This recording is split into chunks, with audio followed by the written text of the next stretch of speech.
30-minute reviews, Beware of Spoilers, and Exploring Hyperspace Lanes are all available ad-free. But if you want to support the show, you can go to bewareofspoilers.com and click the support button that's available on the Spotify website. Thank you.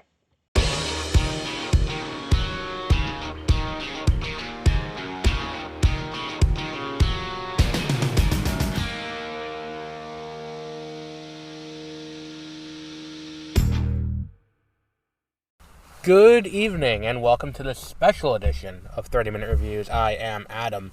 So, last week when I did the first episode of the new format, I was like, oh, Oscar nominations come out this week. We're going to do a special episode when they come out. And I was like, that's not right. They did not come out on the 17th. I don't know where I got that date from.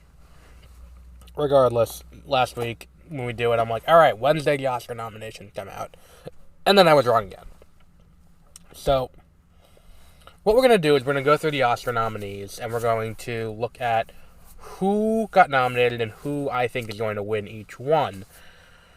Some notable snubs. I think that the biggest snub for me was Iron Claw coming away with nothing.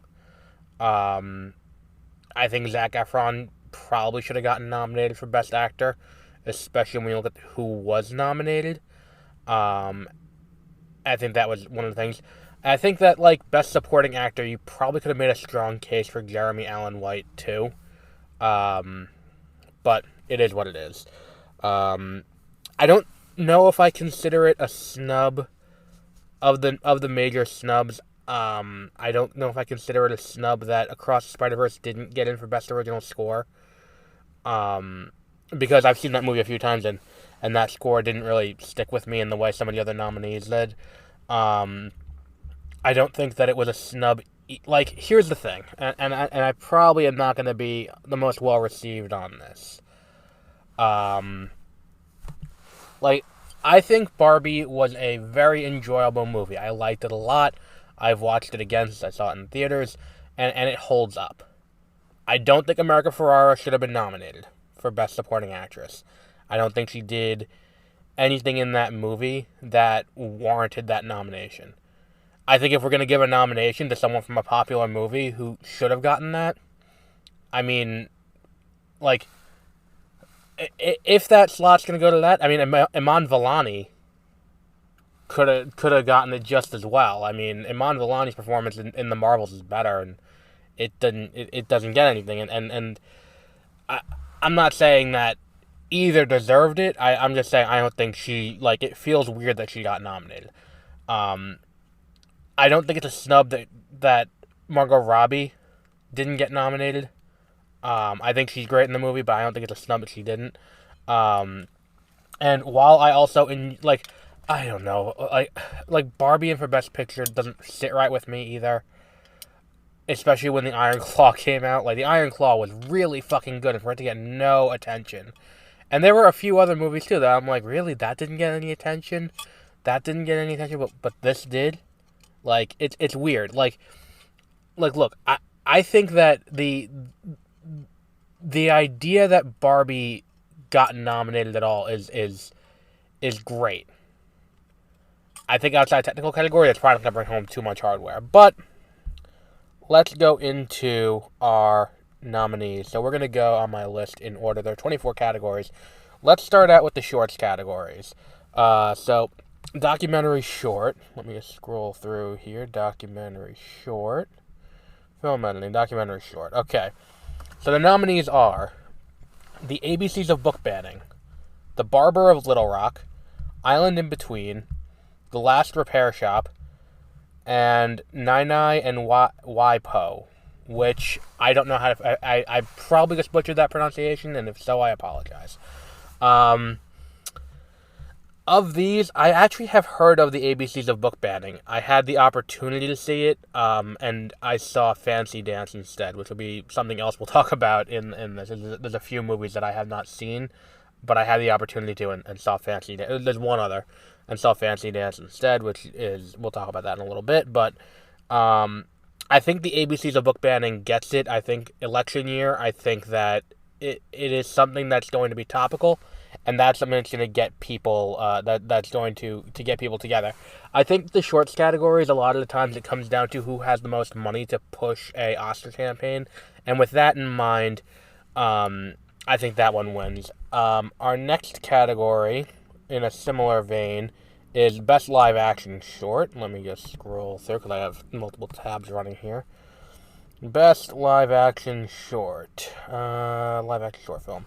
The After, Invincible, Night of Fortune, Red, White, and Blue, and The Wonderful Story of Henry Sugar. This one's going to The Wonderful Story of Henry Sugar. I think Netflix is very good at producing high quality short films. I'm actually pretty happy that one that came out late last year with Pedro Pascal and Ethan Hawke didn't get nominated, because I was fairly certain I was gonna have to sit through that movie as part of the short showcase thing that I go to every year. I think this one goes to The Wonderful Story of Henry Sugar, just because I think Netflix has the money to put it behind it. This is where we're gonna get an Oscar win from Wes Anderson. It's just phenomenal, that one. Again, haven't seen the others, so I can't say it compared to the others, but we will. I think that one is pretty good. The next category is Best Animated Short. Now, these I haven't seen any of them. Letter to a Pig, 95 Senses, Our Uniforms, Pachyderm, War is Over, inspired by the music of John and Yoko. I think it's going to go to War is Over because, again, name recognition. It having that, it says to me that there is money behind it. Notably for animated short, I'm surprised that Once Upon a Studio did not get nominated, because it was attached to what's it called? It was attached to what was that other movie? Wish. Which brings us to our main categories. Best Visual Effects. Let's start there, because that's the order I have it on here. So let's go to Best Visual Effects. The Creator, Godzilla -1, Guardians of the Galaxy Volume 3, Mission Impossible Dead Reckoning Part 1, and Napoleon. I think we can eliminate Napoleon and Mission Impossible Dead Reckoning Part 1, because I think a lot of the time when we talk visual effects, there's a reason why Oppenheimer's not here, and it's visual effects are not limited to CGI, but visual effects are anything extravagant on the screen in terms of, big expensive explosions and stuff like that. They're still visual effects, even if they're not entirely created by computers. I think to that end, we can eliminate Napoleon and we can eliminate Mission Impossible Dead Reckoning Part 1, because I think that's the reason why Oppenheimer didn't even make the short list. Is all this stuff. We recreated the atomic bomb explosion, using no CGI or minimal CGI. It makes it so that way it kind of, fits into that. I think there's a chance that Guardians of the Galaxy takes it because of how inundated comic book movies are with CGI. There may be a thought that, oh, this looks so good, it's not CG. It doesn't look like CGI. Because a lot of it wasn't. There's a lot of practical effects and a lot of practical work going on there. But I think this goes to the Creator. I think the Creator kind of gets that ex machina thing where it's look at how low the budget is and how little we spent on this movie and how great it was. I think Godzilla -1 could also get it, and I think there's a chance Godzilla -1 does. I'm talking myself into it. I think Godzilla -1 might do it, only because, the talk of the budget and the fact that its proximity to this is going to get it. There's a solid chance that I'm going to change my mind. I'm going to say Godzilla -1. Let me change it on the spreadsheet, because this is where I will, this is going to be the official release. Godzilla -1. Yeah, we'll stick with Godzilla -1. So next up is Best Sound. The nominees are The Creator, Maestro, Mission Impossible Dead Reckoning Part 1, Oppenheimer, and The Zone of Interest. I think Oppenheimer is going to run away with this one. I think Oppenheimer did a lot of great work on the technical side of things. I think they're going to have a lot of success with this category. Haven't seen Maestro. Yeah, I think that just about covers that. I mean, I haven't seen Maestro. I don't think it's gonna do anything special, and I don't think that the creator did anything too unique with sound that's gonna make it pop here. Next category, best production design. Let's just scroll on through, see where we are with this. Adapted, original, live action, animated, production design. Okay. We have Barbie. We have Killers of the Flower Moon. We have Napoleon. We have Oppenheimer. We have Poor Things. I think this is where Barbie hits in the technical categories. The design of the Barbie world is going to get an Oscar here, I think. Poor Things looks amazing, and there's a lot of really, really great design elements in it. But I think a lot of that's going to get it attention in other categories. It's going to get attention in costume. It's going to get attention in hairstyling. It's going to get attention in what was that other one? There's another big category. Oh, cinematography is going to get attention. But I think this is where Barbie's going to get the chance to shine because of how well designed that is. And then even things like the Mattel offices are designed cool. So there's a lot of room to do stuff here. Our next category is Best Original Song. This is another category. While I bring this up, let's just address the issue I have with this category. I think that, number one, I didn't know that Flaming Hot had a theatrical run until the nominations came out today. And that's a problem, because I was like, oh, it's a Disney Plus movie. But it's nominated for Best Original Song. It's kind of one of those things where it's like, it's not the movie's fault that I didn't know that, but it is a little bit of an issue with this as a whole, where it's like, oh, okay. And I also have the issue where if you're going to, this category should be from songs that are in the movie, not songs that are in the credits. Or songs that are thematically there. And I think The Fire Inside might be the only one that kind of falls into that.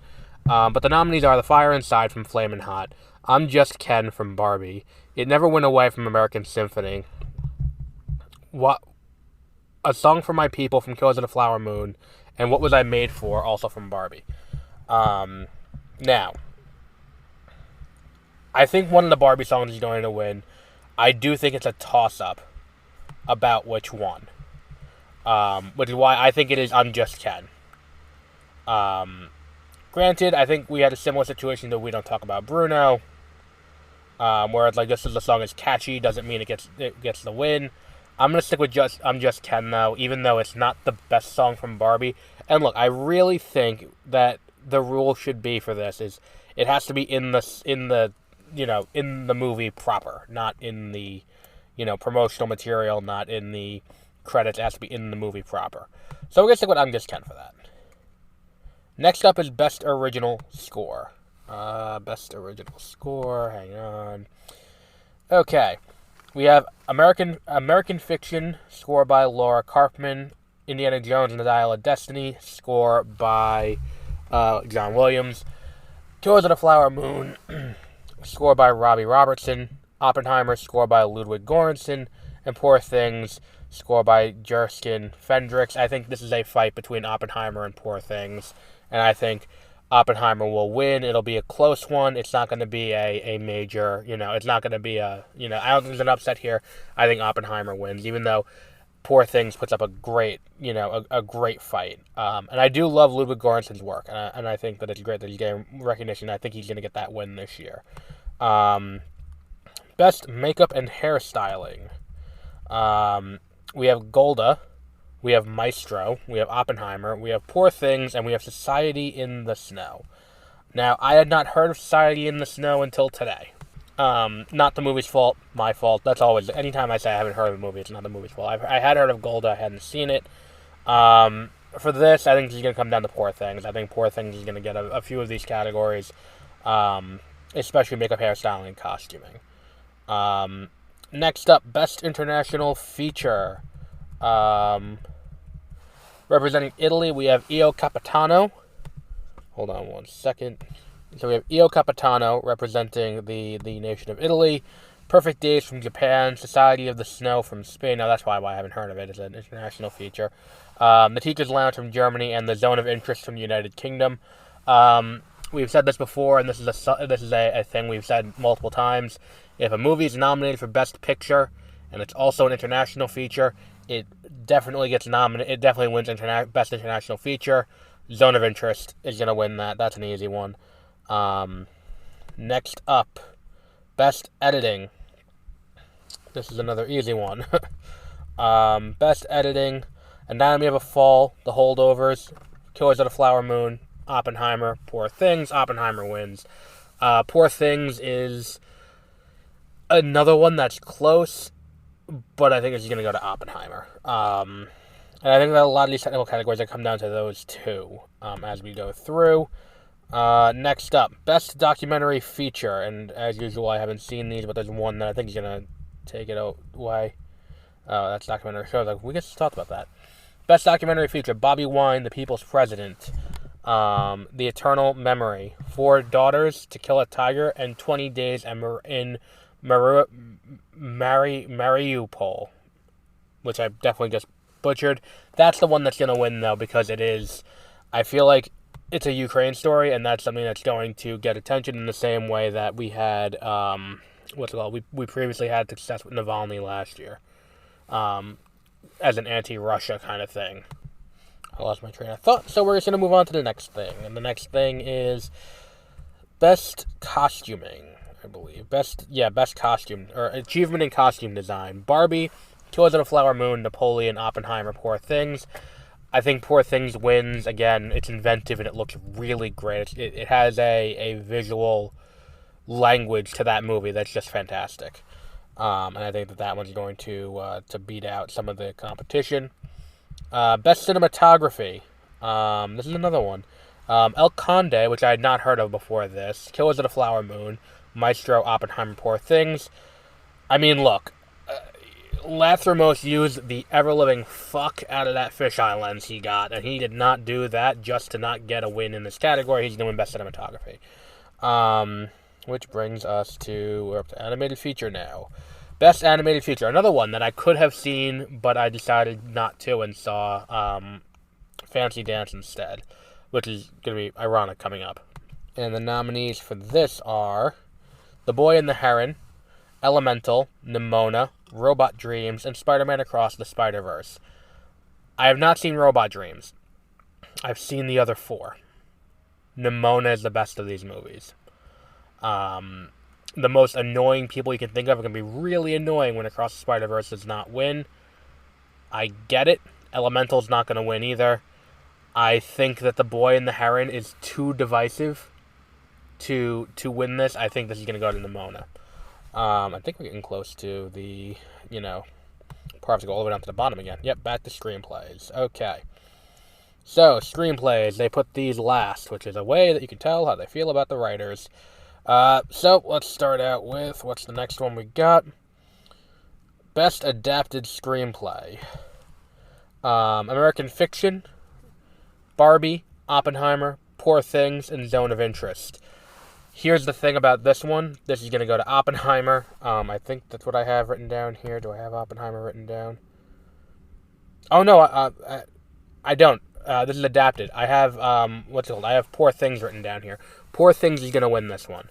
That is such a great movie. And it has nothing to do with the recency bias that I just saw it. Best Original Screenplay. We have Anatomy of a Fall, we have The Holdovers, we have Maestro, we have May December, we have Past Lives. This one's going to go to Past Lives. This is where Past Lives gets its flowers, and rightfully so. That movie is absolutely fantastic. And the fact that it takes that far for it to actually get recognition is a crime. So let's start out with the acting nominees. Best Performance by an Actress in a Supporting Role, we have Emily Blunt in Oppenheimer. We have Danielle Brooks in The Color Purple. We have America Ferrera in Barbie. We have Jodie Foster in Nyad. And we have Divine Joy Randolph in The Holdovers. I think it's going to be Divine Joy Randolph. Again, I don't think America Ferrera should be in this category. I think if anyone should be in this category, Penelope Cruz deserves it because she has a fantastic performance in Ferrari and she's just not recognized here. Divine Joy Randolph is great with a subtle performance that works very well. Best performance by an actress in a leading role. We have Annette Bening from Nyad. We have Lily Gladstone from Killers of the Flower Moon. We have Sandra Huller from Anatomy of a Fall. We have Carey Mulligan from Maestro, and we have Emma Stone from Poor Things. This is going to come down to Emma Stone and Lily Gladstone. Unfortunately, for Lily Gladstone, this is going to come down to Emma Stone, I think, based on those two movies. I think the question is, how does the Academy like to reward? And they like to reward, the most acting over the best acting, and I think that Emma Stone did the most acting this year. Best performance by an actor in a supporting role. We have Sterling K. Brown for American Fiction. We have Robert De Niro for Killers of the Flower Moon. We have Robert Downey Jr. for Oppenheimer. We have Ryan Gosling for Barbie. And we have Mark Ruffalo for Poor Things. Robert Downey Jr. wins this one. I think that this has been a lock since the movie came out in June. Best performance by an actor in a leading role. We have Bradley Cooper in Maestro. We have Coleman Domingo in Rustin. We have Paul Giamatti in The Holdovers. We have Cillian Murphy in Oppenheimer. We have Jeffrey Wright in American Fiction. I think Cillian Murphy's a lock. I think if anyone gives him a run for his money, it's gonna be Paul Giamatti. But that it's a solid category. I think Coleman Domingo's a little bit of a surprise. I think a lot of people were expecting DiCaprio to get in. And then the coveted Best Picture. We have American Fiction.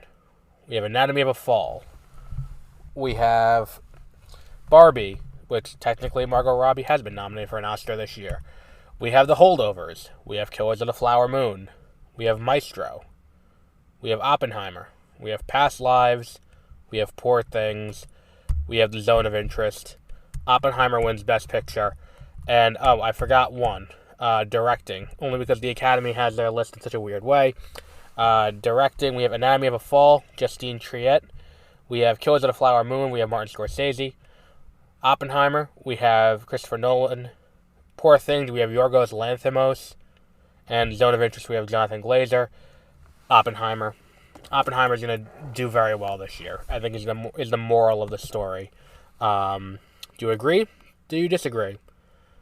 Let us know in the what's it called on what is this, Spotify, the note section. Until next week, have a great rest of your week.